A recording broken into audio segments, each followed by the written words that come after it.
que Dios te bendiga muchísimo. Aquí vengo con la meditación de hoy. Amén. Quiero leerte una historia preciosa que Jesús nos dejó. Es que Jesús es el único maestro de verdad. Es impresionante cómo nos enseña.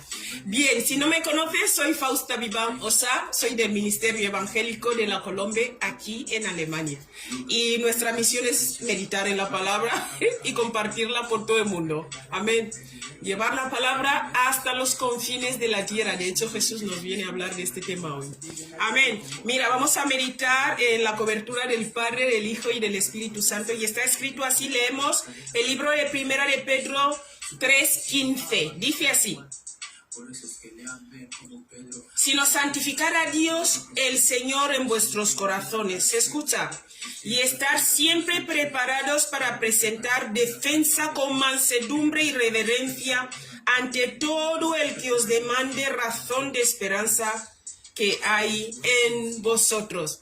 Razón de la esperanza que hay en nosotros, que tengamos, que se lo expliquemos, que presentemos defensa con mansedumbre. Eso es lo que... Mira, hoy el tema lo hemos llamado santificar a Dios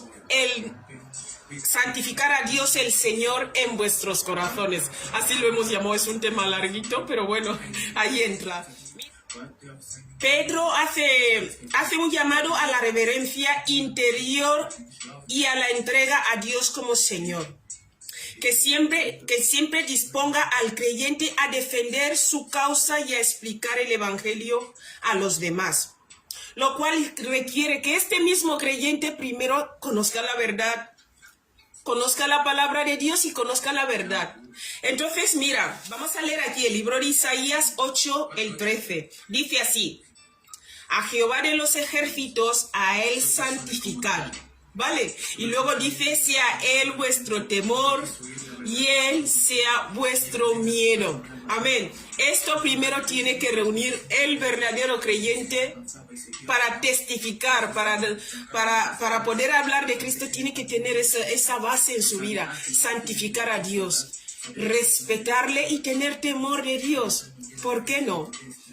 Mira, te voy a leer aquí, he estado mirando aquí en el libro de Juan 4, voy a leerte desde el 4, que habla de la mujer samaritana. Es una historia preciosa que quiero que miremos ahí cómo Jesús evangelizó ahí a la mujer samaritana.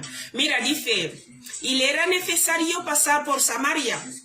5. Vino pues a una ciudad de Samaria llamada Sicar, junto a la heredad que Jacob dio a su hijo José. 6. Y estaba ahí en el pozo de Jacob. Y estaba ahí el pozo de Jacob. Entonces Jesús, cansado del camino, se sentó así junto al pozo. Era la hora sexta. 7.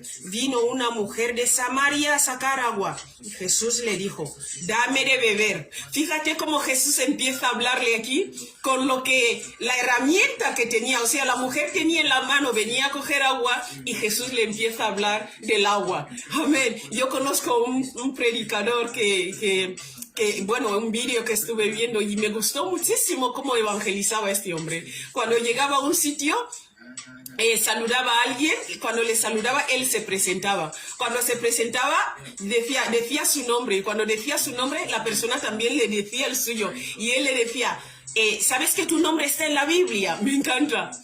Y la persona quedaba sorprendida. ¿Qué dices? Mi nombre no está en la Biblia. Dice: sí, tu nombre está en la Biblia. Entonces, ¿qué pasa cuando le decía: ¿dónde está mi nombre en la Biblia? Él cogía y le llevaba a Juan 3:16. Y en Juan 3:16, ¿sabéis que dice que de tal manera amó Dios al mundo? Y como nosotros estamos en el mundo y esta mujer o esta persona habitaba en el mundo, entonces su nombre ya estaba en la Biblia. Y así empezaba la conversación y todos empezaban a reírse y ahí la conversación. Vale, entonces vemos que aquí Jesús, la mujer venía a coger agua y Jesús directamente le pidió agua. Amén, dame de beber. Entonces el 8 dice así: pues sus discípulos habían ido a la ciudad a comprar de comer. La mujer samaritana le dijo: ¿Cómo tú, siendo judío, me pides a mí de beber, que soy mujer samaritana? Es una pregunta, porque judíos y samaritanos no se tratan entre sí. Respondiendo Jesús le dijo, si conocierais el don de Dios y quién es el que te dice, si conocieras el don de Dios y quién es el que te dice, dame de beber, tú le pedirías y él te daría agua viva. Entonces vemos que aquí Jesús ya empieza como a hablarle, le sigue hablando de lo mismo, del agua. La mujer vino a buscar agua y Jesús le pidió agua y le está hablando todavía del agua. Y luego dice, y la mujer le dijo, Señor, no tienes con qué sacarla, y el pozo es hondo. ¿De dónde pues tienes el agua viva? 12. ¿Acaso eres tú mayor que nuestro padre Jacob, que nos dio este pozo del cual bebieron él, sus hijos y sus ganados? 13. Respondió Jesús y le dijo, cualquiera que bebiere de esta agua volverá a tener sed. 14. Mas el que bebiere del agua que yo le daré no tendrá sed jamás, sino que el agua que yo le daré será en él fuente de agua que sale para vida eterna.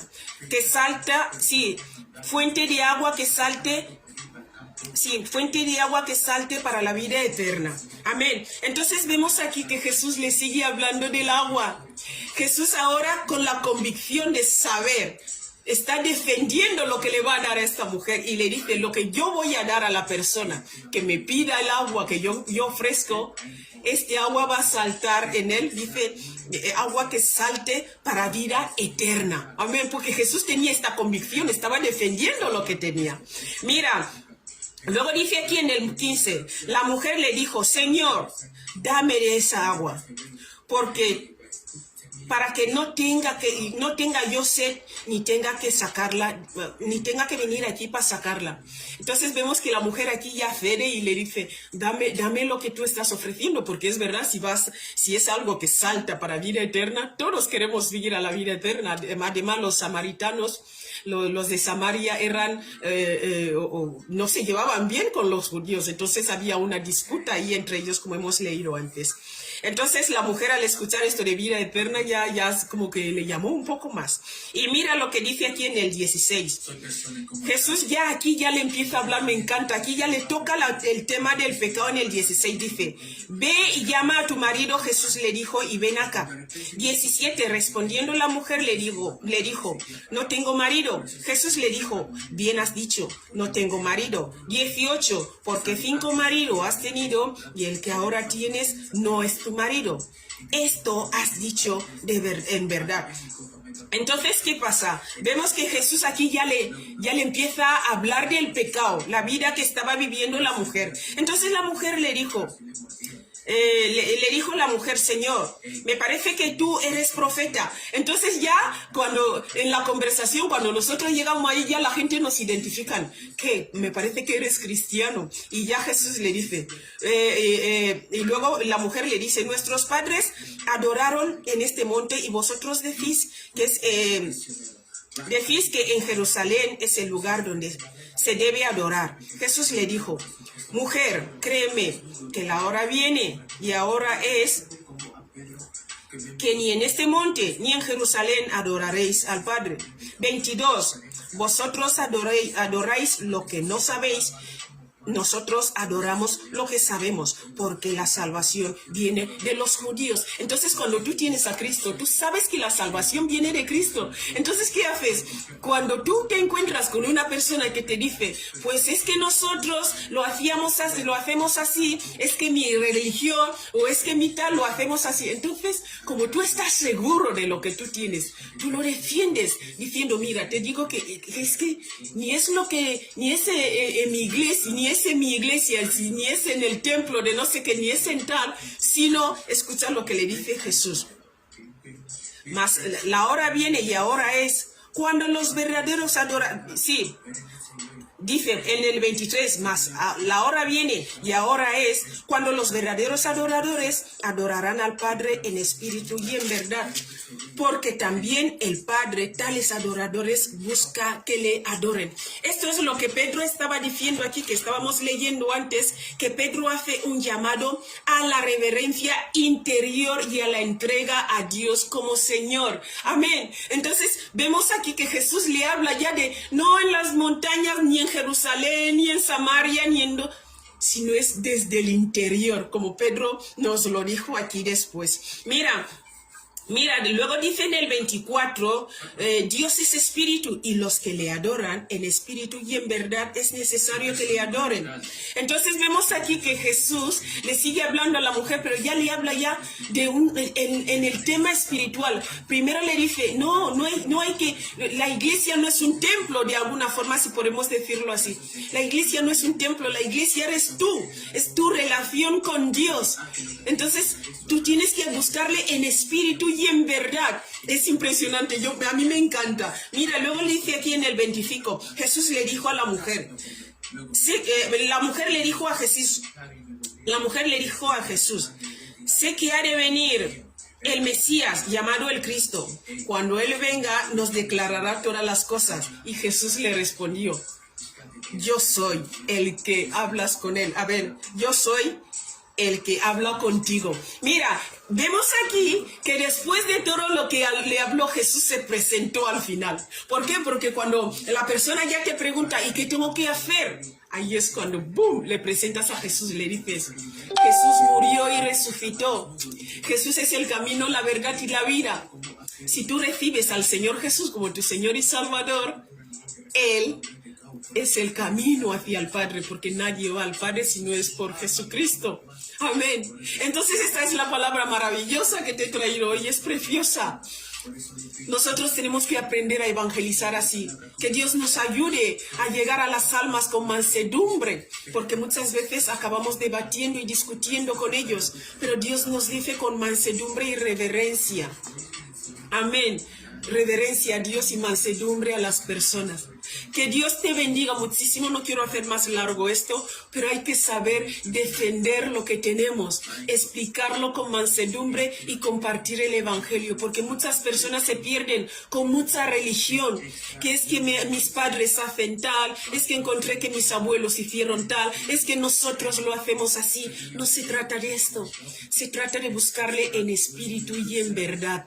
Que Dios te bendiga muchísimo y nos vemos mañana, ¿vale? Hasta luego.